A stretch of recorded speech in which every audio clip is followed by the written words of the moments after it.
Hey guys, Brooke here and welcome back to my channel.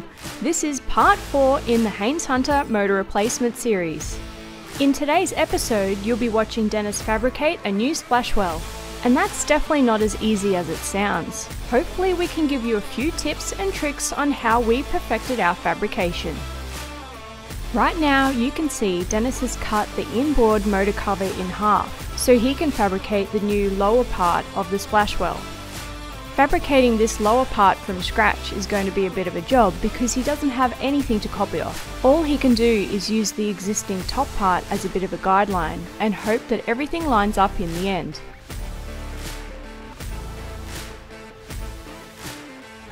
Using the lower part of the old engine cover, Denis will create a structure which he will then be able to fiberglass over and create the new splash well. Using offcuts of timber and sheets of form ply, Denis is slowly creating the shape that we want. We like using the form ply because it's strong but still very flexible and we can manipulate it into the right position. By screwing it down in multiple spots, it starts to create the right curves. Now Denis has to fill in a few more gaps on this side. He likes to use the filler foam because it expands and then he can cut away any excess that he doesn't need. We knew that this fabrication was going to be a slow and painful process to try and get everything square and perfect, but with a lot of persistence it was starting to look really good. With some minor adjustments with the filler foam, Denis is happy with the basic structure that he'd created. Just in case you don't quite understand what we're doing, Denis is creating what we call a plug, which is the inversion part of what we need. So once this plug is perfected and finished, we can fiberglass over it, creating the splash well that we actually need. Using a mix of regular old wall plaster, Denis could go and fill in any gaps and smooth over the whole project. This was done in multiple stages with sanding in between to build up a perfect surface.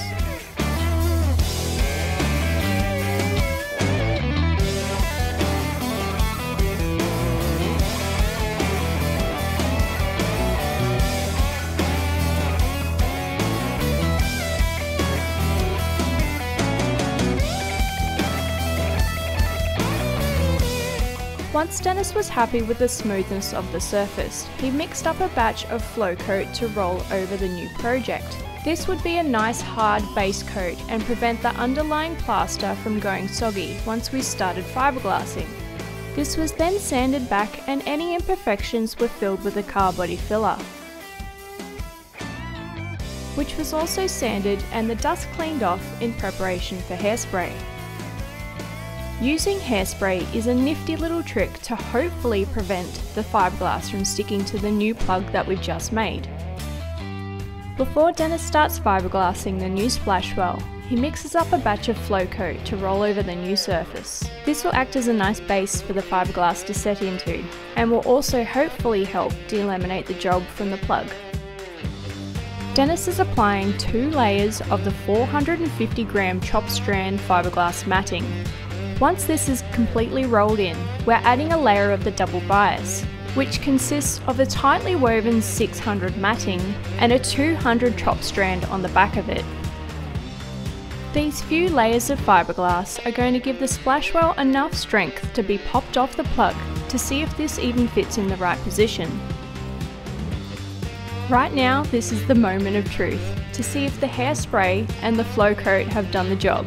Let's see if Denis can pop this mould off the plug.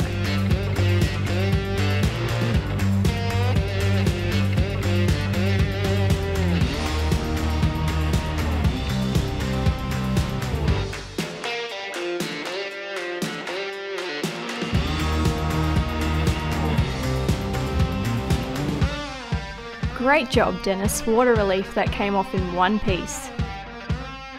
Now to give it a nice tidy up, trim the edges and see if it fits in place. I've got to say, right off the bat, this splash well fits pretty damn good. Denis spent so much time on the plug that this thing hardly needs any alterations. After placing the top half of the original engine cover, Over the new splashwell, you can see that it almost fits perfectly. We just have to trim a few things down and fiberglass these two pieces together, so they make one beautiful seamless splashwell. Denis has screwed the top piece into position so it doesn't move. He's also cut the new piece to the correct length so that it all fits snugly together. He's also sanded back both jobs to raw fiberglass where they're going to get fiberglass together. Then he's filled the small gap between the two jobs with car body filler and then sanded this back too. This is then taped in and the two jobs are fiberglass together so they don't move.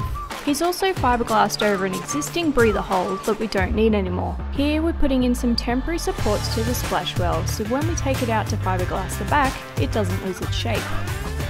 First, Denis is evening up the two transitional areas with resin filler and some fiberglass matting. After sanding it down nice and smooth, he's then applying a layer of the 450g chopped strand matting. This is completely rolled in and then a layer of the double bias is laid on top of that. Now he can trim and clean up all the edges of the project. He's also removing all the temporary supports because they're not needed anymore. Now the exterior surface of the splashwell will go through a series of filling and sanding to prep it for paint. The underside is given a coat of flow coat over the fiberglassing that we've done. Then the exterior gets its final sand. First we have a coat of the high build primer, which is then sanded in between. And then we have the first coat of Joton hardtop white. And then we have a second coat of Joton hardtop white. And this is the final coat for the splashwell. Now to install this perfectly fabricated piece of art. I hope you're all enjoying the Haines Hunter motor replacement series. If you are, please give it a thumbs up, subscribe to my channel and hit that little bell for more notifications. Thanks for staying tuned everyone, and I'll see you in the next one.